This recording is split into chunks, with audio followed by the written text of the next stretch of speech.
Hello dear students, मैं हूँ शोभित और आज हम एक्सपीरियंस शेयर कर रहे हैं चिराग का।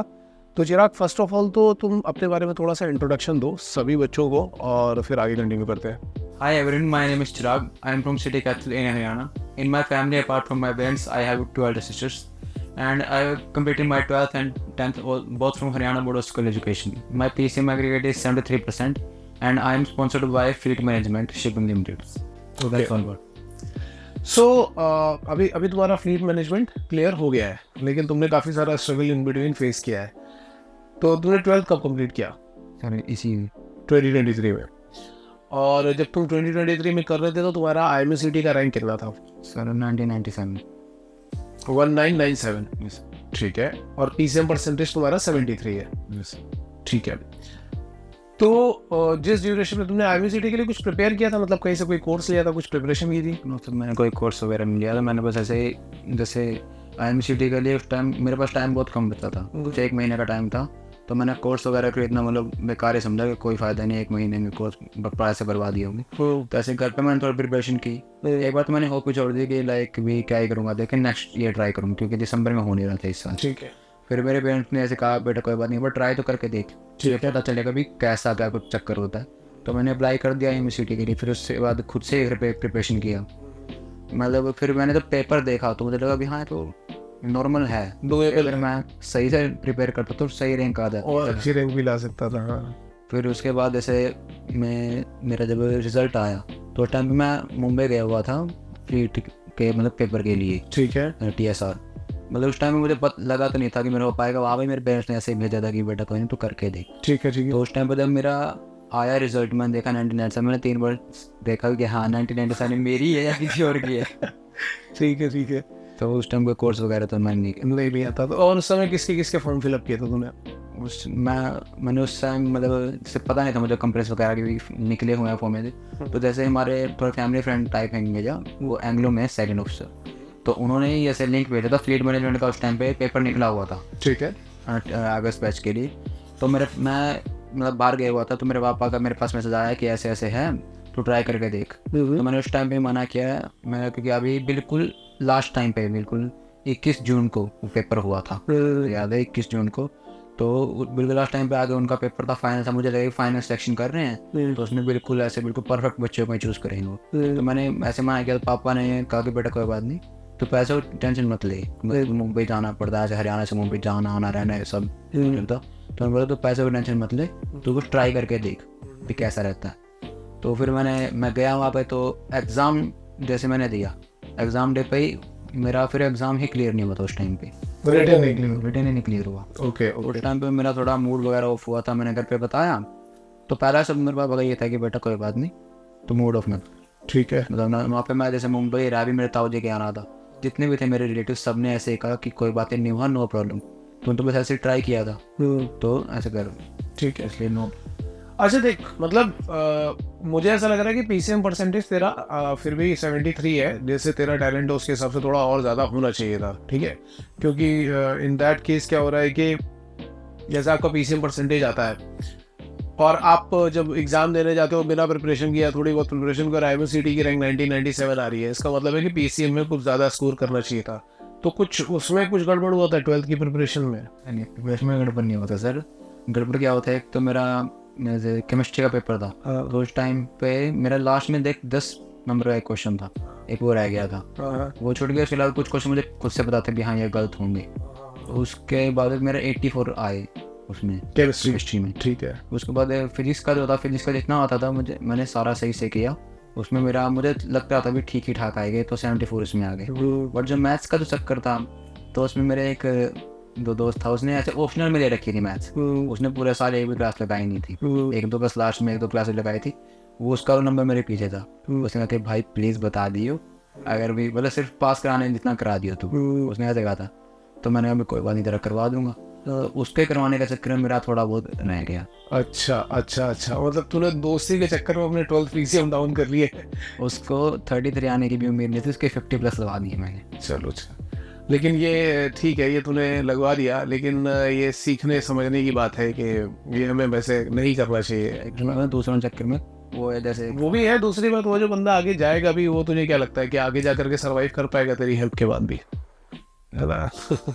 बट एनीवे चलो ठीक है, इसको हम सही या गलत की कैटेगरी में नहीं डालना। ऑप्शन नहीं था उसके पास, मैं उसको कोई वो था है नहीं कि हाँ बताया था। अभी एग्ज़ाम था उसका, तो कहते थे कि एग्ज़ाम होगा तो परसेंटेज पे फ़र्क पड़ेगा, इसलिए उसने ऐसा किया। चलो ठीक है, कोई बात नहीं।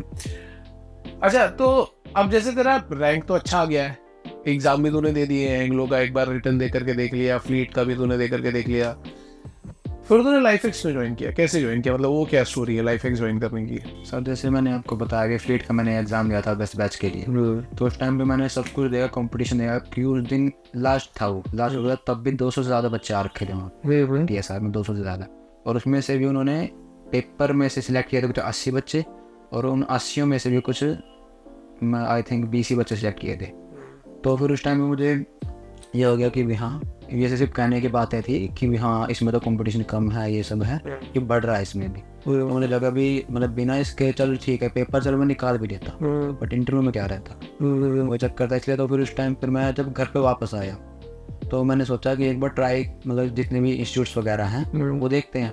ठीक है। तो उसके बाद फिर जैसे मैंने थोड़ा बहुत सर्च किया, सर तो क्या किया, जैसे वो देहरादून में है एक इंस्टीट्यूट, तो उनके पास मैंने सबसे पहले कॉल किया कि मैंने ऐसे सोच रखा था कि हाँ उनका जुलाई में वो बैच बता रहे थे, 1 जुलाई से बैच शुरू होगा, तो उस बैच के लिए मैंने होता भी हाँ मैं उसमें करूँगा। फिर मैंने उनके पास कॉल किया तो किसी लेडीज़ ने कॉल उठाया, तो उनका जो बात करने का तरीका था उससे ही मुझे थोड़ा अच्छा देने लगा। जैसे उन्होंने पूछा आपका IME रैंक कितना है, मैंने बताया कि मैम मेरा अंडर 2000 रैंक है। तो आगे से बताने के मन में क्या है, बोलते कि कोई अच्छा रैंक तो है नहीं। अच्छा, ओके ठीक है। तो बस मैं कहा ओके मैम थैंक यू, मेरा रैंक अच्छा नहीं है तो मैं आपकी कोचिंग के लायक भी नहीं हूँ, थैंक यू बस। मतलब अगर 8-10 हज़ार हो तो कोई कहे कि अच्छा नहीं है, वो तो समझ में आता है। अंडर 2000 को तो जनरली कोई मना नहीं करता है, under 2000 is a good rank. Anyway मतलब ठीक है, कभी कभी ऐसा भी होता है कि हम किसी पर्सन को रैंक के बारे में ना आइडिया हो, या कोई न्यू रिक्रूट हुआ हो जिसको नहीं आइडिया हो, तो उन्होंने शायद इस वजह से बोल दिया होगा। बट फिर भी उसके बावजूद भी मतलब उसके बाद की आगे क्या स्टोरी रही? तो उसके बाद सर जैसे मैंने गूगल पे सर्च करना शुरू किया कि लाइक मर्चेंडाइज के लिए कॉलेज, तो मैंने मेरा ये मेन मोटिव ये था कि मुझे अपने हरियाणा में या आसपास हरियाणा के स्टेट्स में मुझे कोई मिल जाए जैसे ठीक है। क्लासेस। तो उसके बाद मैंने कम से कम 9 कोचिंग क्लासेस थी, ओके। उनकी मैंने लिस्ट बनाई, अभी हाँ ये ऐसे ऐसे ये इस जगह पे, ये इस जगह पे, कहीं दिल्ली की भी थी, और ये जैसे गुरुग्राम में एक तो हमारी कोचिंग है, इसके अलावा एक वो शीशोर बाई टाइम्स करके वो भी, और भी ऐसे कई कोचिंग मैंने। तो मैंने 1-2 में कॉल किया, मुझे कुछ उनका फीडबैक और गूगल पे जैसे रेटिंग्स वगैरह थी कुछ अच्छा सा नहीं लगा, तो मैंने फिर लाइफ एक्स कैरियर्स पे कॉल किया। तो मैंने भैया से बात की, तो इन्होंने बात भी बिल्कुल अच्छे से की मेरे साथ कि ऐसे ऐसे सब प्रोसेस है, इस तारीख से हमारा बैच शुरू हो रहा है। हाँ मैंने हॉस्टल वगैरह जो सब पूछा भैया ने सब बताया। और मैंने एक बार तो शाम को भी लेट से फ़ोन कर लिया था, मुझे सही लग नहीं रहा था फ़ोन करना, बट मैंने कर लिया था, तब भी भैया ने मुझे जवाब दिया था। वो रात में भी इस समय भी कॉल किया होगा हमने। हाँ ठीक है। संडे के टाइम पे भी मुझे ऐसे लग रहा था कि संडे को क्या पता भी ना हो ऑफिस में। मैंने कहा कि मैं संडे को आ जाऊँ, तो ये संडे को भी ऑफिस में अवेलेबल थे। तो वहाँ पे मैं आया, मेरे पापा के साथ आए थे, पापा के साथ भी बिल्कुल अच्छे से इन्होंने बात की और सब सारी चीज़ें एक्सप्लेन की है वो, ठीक है। तो अब जैसे यहाँ पे आए तुम, यहाँ पे तुमने प्रिपरेशन करना स्टार्ट किया, क्योंकि देखो शुरू के तो बैचेस में मैंने नहीं पढ़ाया था क्योंकि सारे टीचर्स अपनी अपनी जगह पर काम कर रहे थे। अभी मैंने दोबारा से कुछ क्लासेस लेनी स्टार्ट कर दी हैं। बट जो भी टीचर्स आपको पढ़ा रहे थे, जैसे कुलदीप सर है या रीटा मैम है या कोई और भी है, तो ये लोग जब आपको पढ़ाना शुरू कर रहे थे तो आपका इनके साथ में एक्सपीरियंस कैसा रहा? मेरा मोस्टली सभी टीचर्स का तो बहुत अच्छा एक्सपीरियंस रहा। ओके। जैसे मैथ्स और एप्टीट्यूड जैसे कुलदीप सर पढ़ाते थे, उनके जैसे पढ़ाने की कॉन्सेप्ट क्लैरिटी भी सबसे जो अच्छी लगी, कॉन्सेप्ट क्लैरिटी और एक जैसे वे टू डिफाइन कि जैसे जिस तरीके से समझाते हैं, बच्चे साथ इंटरेक्ट करते हैं। जैसे फर्स्ट इंप्रेशन में जैसे मैंने उनका लगेगा, मैं देख के डर गया मैंने बिल्कुल स्ट्रिक्ट से सर लग रहे हैं, बट फिर जब उन्होंने पढ़ाना शुरू किया, बात है वहाँ देखी, मतलब अच्छा लगा बिल्कुल सर। हाँ क्योंकि सर हंसी मजाक बहुत करते हैं, मुझे लगता है क्लास में भी काफ़ी ज़्यादा करते हैं, क्रिकेट में तो खैर करते ही करते हैं। हाँ तो और अच्छा, इंटरव्यू जैसे तुम्हारी प्रिपरेशन थी, क्योंकि रिटर्न तो मुझे मालूम है कि जब हम लोग पढ़ाना शुरू करते हैं तो मुझे बहुत, मैं कॉन्फिडेंट रहता हूँ कि रिटर्न मैक्सिमम बच्चे निकाल लेंगे, चाहे वो एंग्लो का हो, फ्लीट का हो या सिनर्जी का हो, हम लोग प्रिपरेशन उस लेवल तक करते हैं। लेकिन इंटरव्यू मैक्सिमम बच्चों का प्रॉब्लम होता है, और खासतौर से हरियाणा वाले बच्चों का, जो हरियाणा बोर्ड से ही हो। तो तेरा पहला इंटरव्यू का एक्सपीरियंस यहाँ पे कैसा था? क्योंकि जैसे जितना भी था मैंने ट्राई किया, जितने हमारे फ्रेंड्स थे हॉस्टल में उन सबको ऐसे क्वेश्चन सुना जैसे देखते रहते थे, शीशे में भी कई बार से प्रिपेयर रहता था क्वेश्चन वगैरह। बट जब इन रियलिटी में टीचर्स के सामने बैठा तब मुझे ऐसे पता चल गया कि भाई हाँ अभी तो पे है, बहुत इस लेवल पे है। मैंने कम से कम 10-15 इंटरव्यू दे दिए थे, तब भी मुझे ये बात समझने में मिली थी कि भाई तेरा आज तेरी आवाज़ कम है, तेरा तेरी आवाज लग रहा अभी भी कम है तेरी आवाज। है। यस, वो तो बस इंटरव्यू के टाइम पर जैसे मैंने ग्रेटर एंग्लो का देखा तो मुझे ये समझ आया कि उस टाइम पे बोलना कैसे है। और फील्ड में गया था, जैसे सामने एक माइक रखा था और वो ऑनलाइन इंटरव्यू ले रहे थे, तो वहाँ पे वैसे भी उनको सुनाने के लिए हम बिल्कुल तेज बोल रहा था मैं। और जो सामने जो बंदे मतलब जो इंटरव्यू बैठे थे उनको भी सारी बातें अच्छे से एक्सप्लेन की। तो एक्चुअली तुझे ये फीडबैक पहले से मिल चुका था कि भाई तेरी आवाज़ कम है, तुझे उसको थोड़ा ज़्यादा बोलना है, वहाँ पे जाकर के ज़ोर से बोलना है, ठीक है। और जैसे तेरा पहला एंग्लो का इंटरव्यू हुआ था और वो नहीं हो पाया, जब तेरा सिलेक्शन नहीं हो पाया, वो मोमेंट कैसे तूने कवर अप किया? मतलब सर पता नहीं क्यों मेरे जैसे उससे पहले मेरा ग्रेड का हुआ था। ग्रेड वाले दिन जैसे जो भी मेरे इंटरव्यू हुआ मुझे पता था कि तेरा नहीं होने वाला, बट फिर भी समहाउ उन्होंने भेज दिया मेरे कि भैया तुम्हारा इंटरव्यू क्लियर है, कल तुम्हारा मेडिकल होगा, प्रॉबेबली पहुंच जा। And you were very happy about that? I was happy, but फिर भी मेरे मन में ये खटाई रही क्योंकि मुझे पता था कि इन दी लास्ट इनको एक मेरिट लिस्ट निकालनी है, उसमें से इंटरव्यू मेडिकल एग्जाम सब चेक करेंगे। तो मुझे पता था अभी मेडिकल मेरा एक्सीलेंट था, एग्जाम भी एक्सीलेंट था, बट मेरी बात थी इंटरव्यू पे, और इंटरव्यू मेरा ख़राब गया था। मुझे ऐसा पता था कि हाँ ये निकालने वाले हैं ही, कोई चांस नहीं है, बट फिर मुझे तो समझा ऐसा लगा कि क्या पता कुछ बन जाए, तो मुझे ठीक लगा। उसके बाद फिर जब एंग्लो का इंटरव्यू देने आया मैं, तो एंग्लो के इंटरव्यू वाले दिन जैसे मैंने गलती की थी, मैंने रेफरेंस लिख रखा था वहाँ पे, तो रेफरेंस लिख रखा था, तो उसके बाद उन्होंने क्वेश्चंस वगैरह, मुझे पता नहीं ऐसे लग रहा है, मैं ऐसे किसी को मतलब टारगेट नहीं कर रहा, बट मुझे ऐसा लगा जैसे कि उन्होंने जानबूझ के कुछ ऐसे क्वेश्चंस पुट अप किए जिनका मैंने कभी नाम भी नहीं सुना। अच्छा, वहाँ पे कम से कम 4 से 5 क्वेश्चन उन्होंने ऐसे पूछे और मेरा कॉन्फिडेंस लो गया बिल्कुल। ठीक है। जो क्वेश्चंस मुझे आते थे मैं वो भी भूल गया। उन्होंने पूछा हैंनरी लो, सबसे सिंपल जो है, सबसे सिंपल चीज़ हैंनरी लो, मतलब हाँ सुना तो है कहीं। क्वेश्चन में आगे बता था हैंनरी लो, कहाँ तो सोल्यूशन का हैंनरी लो, लेकिन वहाँ नहीं याद आ रहा था, वहाँ पे याद नहीं आया। ये एक्चुअली डिफरेंस होता है। जैसे अगर आप घर पे प्रिपरेशन करते रहो ना, और जब तक आप मॉक इंटरव्यू नहीं देते हो, जबकि तुमने तो मॉक इंटरव्यू दिए हैं, अच्छे खासे मॉक इंटरव्यू दिए हैं, लेकिन फिर भी कॉन्फिडेंस वहाँ पे बहुत जल्दी अप एंड डाउन होता है अगर 3-4 क्वेश्चन ऐसे फंस जाए तो। ठीक है, तो अब जैसे तुम्हारा ये एक्सपीरियंस जो है ना, ग्रेट ईस्टर्न का एक्सपीरियंस के, तुम बोल रहे हो मेरा इंटरव्यू अच्छा नहीं था लेकिन फिर भी सिलेक्शन हो गया, और in the same way Rahul का एक्सपीरियंस था कि इंटरव्यू बहुत अच्छा था, घनश्याम सर ने भी बोल दिया था कि बहुत अच्छा था और उसका सिलेक्शन ही नहीं हुआ। तो ये तो मुझे लगा सर तो सर सबको ही घुमा रहे थे, जितने स्टूडेंट ने घनश्याम सर को दिया था इंटरव्यू, A to Z बाहर आके ये बोला था कि यार नहीं लगा, अच्छा लग ही नहीं रहा होगा, और जिससे जिससे उन्होंने बोल दिया कि तेरा होगा उसी का नहीं हुआ है। फ्लिप टॉप वाला सिस्टम चल रहा है। जब राहुल का सबसे पहले हमारे में इंटरव्यू हुआ था, पहले राहुल गया था, फिर हर्ष, फिर रजत।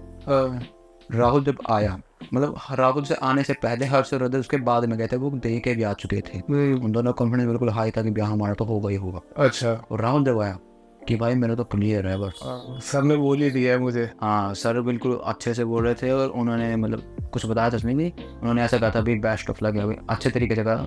उसने लास्ट में पूछा था, राहुल ने पूछा sir how was my interview, तो उन्होंने अच्छा ही रिस्पॉन्स दिया था उसको कि भी हाँ भी अच्छा, और उसी का बेचारे का इंटरव्यू नहीं हो पाया। चलो खैर, सर इन द एक तरफ से अच्छा ही हुआ, अपनी मेडिकल के पैसे जाते उसके भी। हाँ, उसके भी मेडिकल के पैसे जाते हैं, सबके तो चले ही गए वैसे। एनीवे, और तेरा फ्लीट का फिर मतलब, क्योंकि अब देख तेरे हाथ से ग्रेट निकल ही गया था मोर और लेस, ये भी निकल गया था, एंग्लो निकल ही गया था, तो फ्लीट तक जाते जाते तो एकदम सांसें अटक जाती है ना गले में आकर के, तो वो तूने कैसे हैंडल किया? सर सांस अटकने वाले, जैसे हमारे जिस दिन पेपर था, तो पेपर वाले दिन वो जो थे दिलीप सर, वो सभी स्टूडेंट्स के जो स्टूडेंट्स का एग्ज़ाम क्लियर हुआ तो उन सबके नाम ले रहे थे, तो उन्होंने आई थिंक 40 के आसपास कुछ बच्चों के नाम ले लिए थे, और बिल्कुल दिल से धक धक धक धक, क्या मेरा तो नहीं हुआ?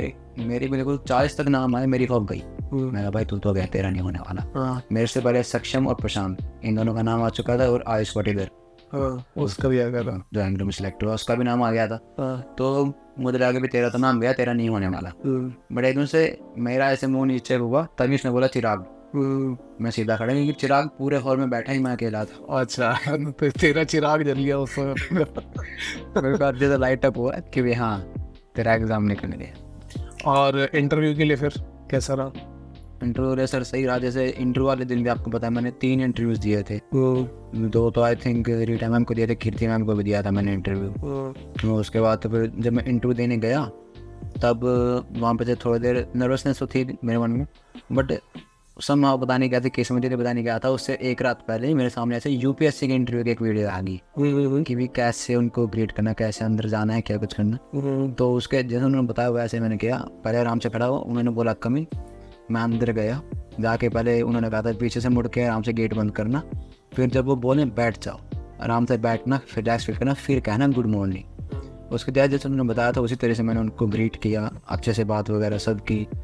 और मेन जो उन्होंने फैक्टर बताया था कि जैसे ऐसे झुक के नहीं बैठ, उसको ऐसे सिंपल आराम से बैठना है, ठीक है। जैसे तो उन्होंने बताया मैंने वही सब चीज़ उसमें फॉलो की। जो उन्होंने क्वेश्चंस पूछे, जो आते थे मैंने उनका जवाब दिया, जो नहीं आते थे उनका जवाब नहीं दिया। और नहीं आने वाला में जैसे एक जो यही थे, जैसे उन्होंने ग्रेड का मैंने लिख रखा था कि मेरा ग्रेड का इंटरव्यू क्लियर था। तो उन्होंने पूछा कि अगर ग्रेड का तुमको कॉल आ जाता है तो तुम ग्रेड में जाओगे, फ्लीट में जाओगे? तो मैंने बोला कि सर मैं ऑब्वियसली फ्लीट में जाऊँगा। तो बोले क्यों? मैंने कहा सर बिकॉज फ्लीट इज़ मतलब टॉप कंपनीज में से एक है और अगर स्टाइपेंड अच्छा है as compare to Great Eastern. तो उन्होंने इस क्वेश्चन में ज़्यादा पूछा तो बताओ फ्लीट का कितना स्टाइपेंड है? तो मुझे पता था नहीं। फिर 1-2 क्वेश्चन उन्होंने ऐसे पुटअप किए जो जिनका आई थिंक इंटरव्यू से कोई लेना देना था नहीं। ऐसे उन्होंने पूछ लिए कि बताओ ग्रेट और IMI की फ़ीस में क्या फ़र्क है, ये सब। बट ये मुझे नहीं पता था, तो शायद उन्होंने उस चीज़ पर ध्यान भी नहीं दिया। ये क्वेश्चन थे उन्होंने पूछे, मैंने कहा कि सर मुझे नहीं आता। Okay okay. उसके अलावा उन्होंने थोड़ा सा पॉलिटिक्स से पूछा, जैसे कुछ मिनिस्टर्स वगैरह के नाम पूछे, वो मैंने बता दिए। उसके अलावा फिर उन्होंने पूछा कि अभी जैसे इलेक्शन हुए थे 5 स्टेट्स में, तो उन्होंने कहा कि किस किस स्टेट्स में किस किस मतलब पार्टी की सरकार आई है। तो फिर मैंने जैसे राजस्थान और MP का बता दिया कि वहाँ BJP जीती है। उसके बाद मैंने कहा sir other 3 I don't know. तो उन्होंने पूछा do you don't watch news? I don't know, मैं नहीं देखता सर। ठीक है, okay thank you, now you can go. Okay okay. तो फिर जैसे वहाँ पे ऐसा था, पहले तो बाहर था, ऑफिस से बाहर ही सीटिंग का वो प्रोग्राम था। पहले बच्चे के इंटरव्यू लेकर बाहर बैठाते, फिर उसके बाद वो आते सर इंटरव्यूअर एक दो, वो जिन बच्चों का क्लियर होता उनको अंदर ऑफिस में लेके जाते, फिर वहाँ पे साइकोमेट्री वो सब प्रोसेस था उनका। तो फिर वो फाइनली तेरा प्रोसेस हो गया। कॉन्ग्रेचुलेशंस यार, क्योंकि मुझे मेरे पास जितने भी बच्चे थे ना, वो ये लग रहा था कि इनका लगभग सबका हो जाए। एंड आउट ऑफ 16 मुझे लग रहा है कि 12 बच्चों का हो चुका है। एक बस 2-4 बच्चे और बच रहे हैं जो थोड़ा सा वेट करेंगे और होपफुली उनका भी हो ही जाएगा। अभी एज अ स्टूडेंट जो तो तेरा पूरा जो एक्सपीरियंस रहा तब से लेकर के अब तक का, और अभी तुमने देखी होंगी काफ़ी सारी कंट्रोवर्सीज भी चली, बहुत कुछ चला, तो what is your suggestion for दो स्टूडेंट्स जो प्रिपेयर कर रहे हैं IMUCT या स्पॉन्सरशिप के लिए कर रहे हैं, उनके लिए तेरा सजेशन क्या होगा तेरी प्रिपरेशन को देखते हुए? सर मेनली तो यही है कि जैसे ऐसे नहीं है कि भी हाँ 10 घंटे बैठे रहो किताबों के ऊपर मुंह नीचे करके, ऐसा कुछ नहीं है। जैसे जो भी मतलब अगर वो क्लास भी ले रहे हैं तो जो कुछ क्लास में पढ़ाएगा उसका रिवाइज कर लो। और ऐसा नहीं है कि कई घंटों तक पढ़ो, जैसे हम जो एक टर्म है डीप वर्क, उसके भी थोड़ा पढ़ो, बट पढ़ो ऐसा कि तुम्हें अच्छे ढंग से पढ़ो, याद रहे, फोकस के साथ। क्योंकि मेरा ऐसा ही सीन था, मैं कभी दिन में 1 घंटा या आधा घंटा ऐसे ही पढ़ लेता था, मैं ज़्यादा पढ़ता नहीं था, बट फिर भी जो पढ़ता था वो याद रह जाता, फुल फोकस के साथ पढ़ते थे। ठीक है, तो बच्चों के साथ में ये बहुत अच्छी बात है कि ये डीप वर्क का कंसेप्ट जो है वो बच्चों को समझ में, हालांकि अभी जो बच्चे आते हैं प्रिपरेशन के लिए वो डीप वर्क के बजाय सुपरफिशियल स्टडी ज़्यादा करते हैं कि हवा में पढ़ा और सब कुछ छोड़ दिया, लेकिन deep work is a good concept. तो सभी स्टूडेंट जो प्रिपेयर कर रहे हो यार, घर पे कर रहे हो या कोचिंग क्लासेस में कर रहे हो, कहीं पे भी कर रहे हो, अपनी स्टडीज़ में डीप वर्क को इंट्रोड्यूस करने की कोशिश करो। जितना ज़्यादा डीप वर्क करोगे उतना ज़्यादा अच्छा होगा आप सभी लोगों के लिए। और इसी के साथ हम लोग ये डिस्कशन कंप्लीट करते हैं। होपफुली हम एक इंटरव्यू भी शूट करेंगे जब तुम IIM जाने वाले होगे, तो उससे 1-2 दिन पहले हम वो भी शूट करेंगे। और all the best for your future. And हाँ, अभी भी आवाज़ थोड़ी सी डाउन है, तो तुम्हें अभी बोलना और ज़्यादा सीखना पड़ेगा जब कॉलेज में जाओगे। ठीक है, ऑल द बेस्ट।